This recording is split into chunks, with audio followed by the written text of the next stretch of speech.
নমস্কার, বাংলা সেরা গল্পে সবাইকে জানাই স্বাগত। শুরু করছি আজকের গল্প।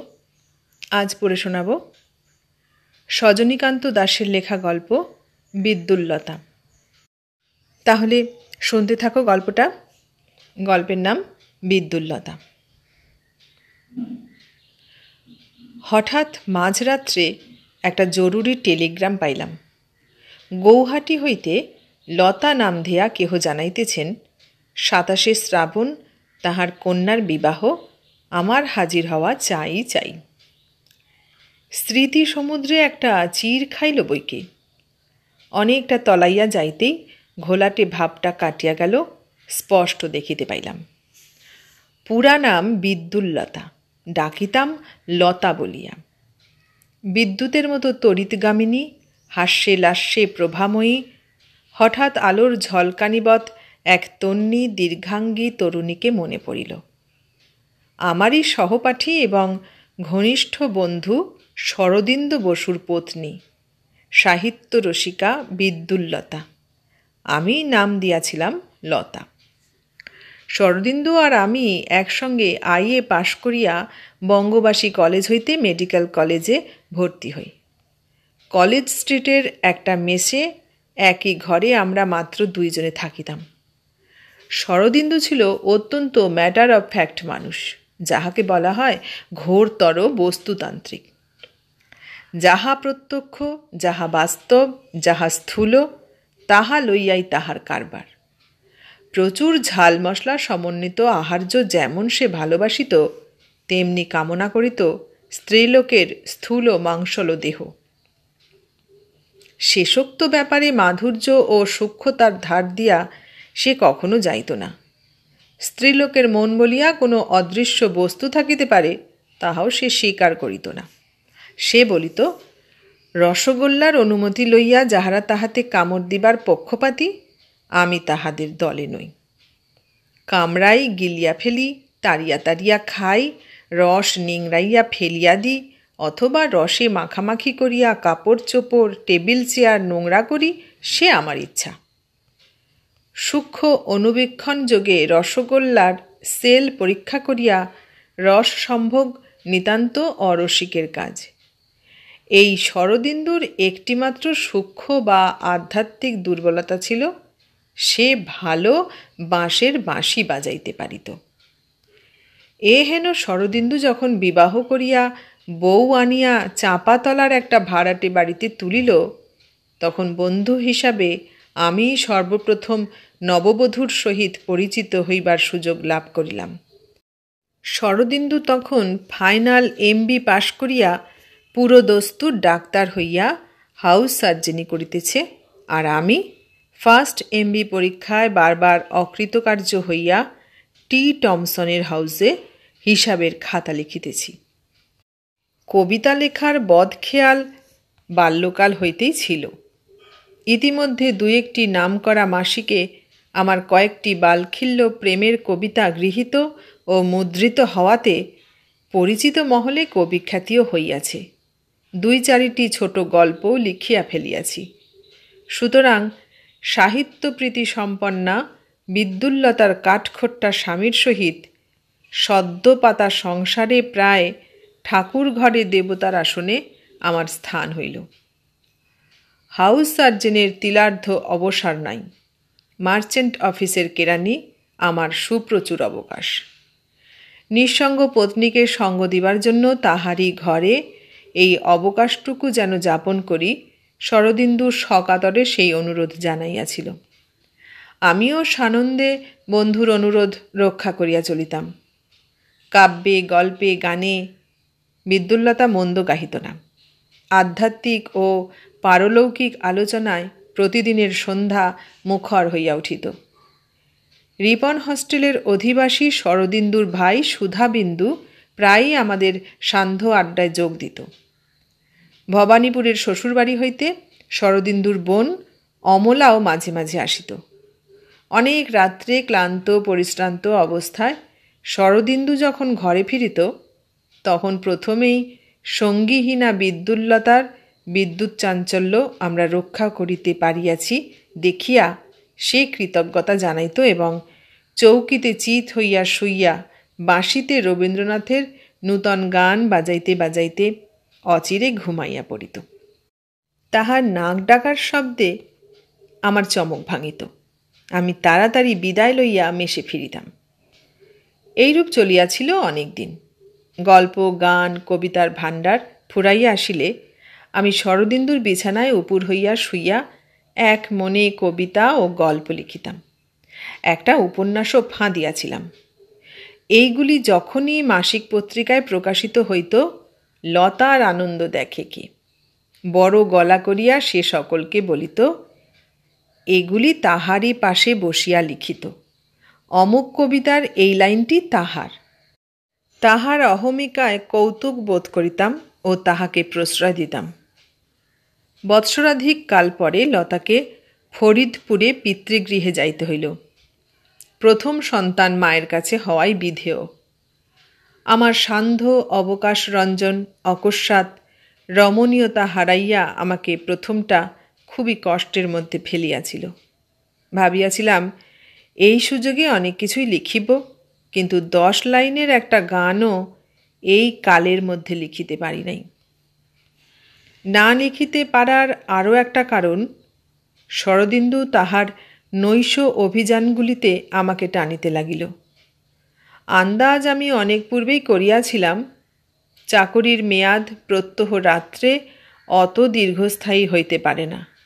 অন্যত্র তাহার শখের চাকরি নিশ্চয়ই জুটিয়াছে, কিন্তু তাহা যে একেবারে অপাঙ্ক্তেয় পল্লীতে, তাহা কল্পনা করিতে পারি নাই। দ্রাক্ষারস সুরভিও এক আধ দিন চকিতে নাকে লাগিয়াছিল। এতদিনে সব স্পষ্ট হইয়া উঠিল। স্থূল রস প্রীতি তাহাকে কোথায় কত নিচে টানিয়া লইয়া গিয়াছে, তাহা প্রত্যক্ষ করিয়া শিহরিয়া উঠিলাম। বিদ্যুল্লতাকে রক্ষা করিবার কথা মনে হইতে লাগিল, কিন্তু এমন সময়ে ফরিদপুরের খবর আসিয়া নিঃসংশয় প্রমাণ দিল যে বিলম্ব হইয়া গিয়াছে। লতা একটি মৃত সন্তানের জন্ম দিয়া অত্যন্ত অসুস্থ হইয়া পড়িয়াছে। আমিও কিছুদিন ডাক্তারি পড়িয়াছিলাম। তাহারই জোরে শরদিন্দুকে প্রশ্ন করিলাম। সে হাসিয়া উড়াইয়া দিল, বলিল, কবি কল্পনা। চুপ করিয়া থাকিতে বাধ্য হইলাম। লতা ফিরিয়া আসিল। সবিস্ময়ে লক্ষ্য করিলাম শরদিন্দু আর আমাকে আমল দিতে প্রস্তুত নয়। সে আমাকে পাশ কাটাইয়া চলিতে লাগিল। আমার অজ্ঞাতসারে বাসা বদলাইয়া আমাকে ঠিকানা দিল না। এবারে লতাকে যে সামান্য কিছুক্ষণের জন্য দেখিলাম, তাহাতে স্পষ্ট অনুভূতি হইল কিঞ্চিৎ পরিবর্তন ঘটিয়াছে। চপলা গম্ভীরা হইয়াছে। হাসিমুখেই প্রশ্ন করিল, অনেক দিন তো সময় পেলেন, কি লিখলেন? হাসিয়া জবাব দিলাম, ইন্সপিরেশনের অভাবে কলম চলে নাই, কিছু লেখা হয় নাই। লতা খুশি হইল না দুঃখিত হইল বুঝিতে পারিলাম না। ইহার পর কিছুদিন বসু পরিবারের কোনোই সন্ধান পাই নাই। পরম্পরায় এইটুকু মাত্র জানিতে পারিলাম, আমাদের নূতন সাহিত্যিক বন্ধু দিব্যেন্দু শরদিন্দুর সহিত খুবই ঘনিষ্ঠ হইয়াছে। তাহারই চেষ্টায় বেগবাগানের একটা দুর্গম পল্লীতে শরদিন্দু বাসা লইয়াছে। সেখানে দিব্যেন্দুর নিত্য যাতায়াত। আমি ধীরে ধীরে আমার মনকে গুটাইয়া লইলাম। কষ্ট হইল নিশ্চয়ই, কিন্তু কলিকাতায় নিজের নূতন সংসার লইয়া এমনই জড়াইয়া পড়িলাম যে কে গেল অথবা কি হারাইলাম তাহা ভালো করিয়া ঠাহরি করিতে পারিলাম না। 3 বৎসর পরের কথা। হঠাৎ একদিন একটি সংক্ষিপ্ত পত্র পাইলাম দিব্যেন্দুরই মারফত। গেলাম। বিদ্যুল্লতাকে বিশীর্ণা ও মলিনা দেখিব কল্পনা করি নাই। সে শয্যাশায়িতা ছিল, অসুস্থ। আরেকটি সন্তান গর্ভেই নষ্ট হইয়াছে। তাহার চোখের দৃষ্টি একটু লক্ষ্যহীন হইয়াছে, কথায় প্রগল্ভতা আসিয়াছে। আমার হাতটা নির্বিচারে বুকের উপর টানিয়া লইল। কাতর ব্যাকুল কণ্ঠে প্রশ্ন করিল, আমার কি ছেলে হবে না মথুরবাবু? ওই দেখুন, পুতুল নিয়ে মনের স্বাদ মেটাতে চাই। খানিকক্ষণ ভালোও লাগে, কিন্তু তারপর অসহ্য মনে হয়। এরা যে কাঁদে না, আবদার করে না, কি করি বলুন তো? দেখিলাম সামনের কাচের আলমারিতে সারি সারি পুতুল সাজানো, বড় বড় ডল, কাপড়ে গয়নায় সজ্জিত। খরচ বড় কম হইবে না। চোখের কোণে জল আসিল। মুখে মৃদু হাসি টানিয়া বলিলাম, হবে বই কি, এখনই হতাশ হচ্ছ কেন? হবে বলিয়া লতা একটা দীর্ঘ নিঃশ্বাস ফেলিয়া পাশ ফিরিয়া শুইল। আমার হাতটা তাহার হাতেই ধরা রহিল। এমন সময় শরদিন্দু প্রবেশ করিল। আমাকে ওই অবস্থায় দেখিয়া তাহার মুখে কালো ছায়া নামিয়া আসিল। চেষ্টা করিয়া মুখে হাসি টানিয়া বলিল, বারে, তুই কোত্থেকে? শরদিন্দুকে পাশের ঘরে লইয়া গিয়া উভয়ের চিকিৎসার কথা বলিলাম। আরও বলিলাম, আমি ডাক্তার হতে পারিনি বটে, তবে মনুষ্য চরিত্র যতটুকু বুঝি তা থেকে বলতে পারি, একটি সুস্থ সবল ছেলে না পেলে লতা পাগল হয়ে যাবে, সাবধান। শরদিন্দু আমার কাঁধে একটা থাবা মারিয়া অট্টহাস্যে ঘর কাঁপাইয়া বলিল, তুই নিজে অলরেডি পাগল হয়েছিস। খুব সেন্টিমেন্টাল উপন্যাস লিখছিস বুঝি আজকাল? বুঝিলাম যে দানব সেই দানবই আছে, মুখের কথায় কিছু হইবে না। দুঃখিত চিত্তে বিদায় লইয়া আসিলাম। ইহার পরেই শরদিন্দু অ্যাসিস্ট্যান্ট সার্জেনের চাকরি লইয়া ধুবুরি চলিয়া গেল। বিদ্যুল্লতার সহিত আমার যোগাযোগ সম্পূর্ণ ছিন্ন হইল। হঠাৎ একদিন ঠিক আজিকার মতো একটা টেলিগ্রাম পাইয়া বসু দম্পতির অস্তিত্ব সম্বন্ধে সচেতন হইয়া উঠিলাম। তাহারা উভয়ে কলিকাতায় বিশেষ প্রয়োজনে আসিতেছে, আমার বাসাতেই উঠিবে। ভাবিত হইয়া উঠিলাম। আমার বাসাটি সংকীর্ণ, 4টি ছেলে মেয়ে লইয়া কোনো ক্রমে একটা ঘরে থাকি। আর একটি মাত্র ঘরে থাকেন আমার বিপত্নিক পিসেমশাই, বাতিগ্রস্ত সেকেলে মানুষ। তাহাকে লইয়াই গৃহিণীর হেফাজতের অন্ত নাই। দিনের মধ্যে তিনি 32 বার তামাক খান। 8টা সেট কলিকা সর্বদাই ঠিকরে সমেত প্রস্তুত রাখিতে হয়। গজ লইয়া দৈনিক 3 বার হুঁকার নল পরিষ্কার, সেও এক এলাহি কাণ্ড। বালাখানার গন্ধে সমস্ত বাড়ি 24 ঘণ্টা ভরপুর। ছেলেমেয়েরা তো গন্ধে গন্ধেই পার হইয়া উঠিয়াছে। এই অবস্থায় বন্ধুর জোরে আগমন ঠিক কাম্য ছিল না, তবু সহ্য করিতেই হইল। অনেক দিন পরে বিদ্যুল্লতাকে দেখিলাম। আর সঞ্চারিণী পল্লবিনী লতা নয়। বিদ্যুৎ যেটুকু বজায় আছে তাহা প্রসাধনে। শরদিন্দু একটা ডিপার্টমেন্টাল পরীক্ষা দিতে আসিয়াছে। পাশ করিতে পারিলে চাকুরিতে প্রভূত উন্নতি হইবে। ইতিমধ্যেই গাড়ি করিয়াছে, শিলংয়ে একটা বাড়িও কিনিয়াছে। বস্তুতান্ত্রিক শরদিন্দু চুপ করিয়া বসিয়া নাই। গৃহিণী ও মোটঘাট কোনো ক্রমে আমাদের দাওয়ায় নামাইয়াই সে অন্তর্ধান হইল।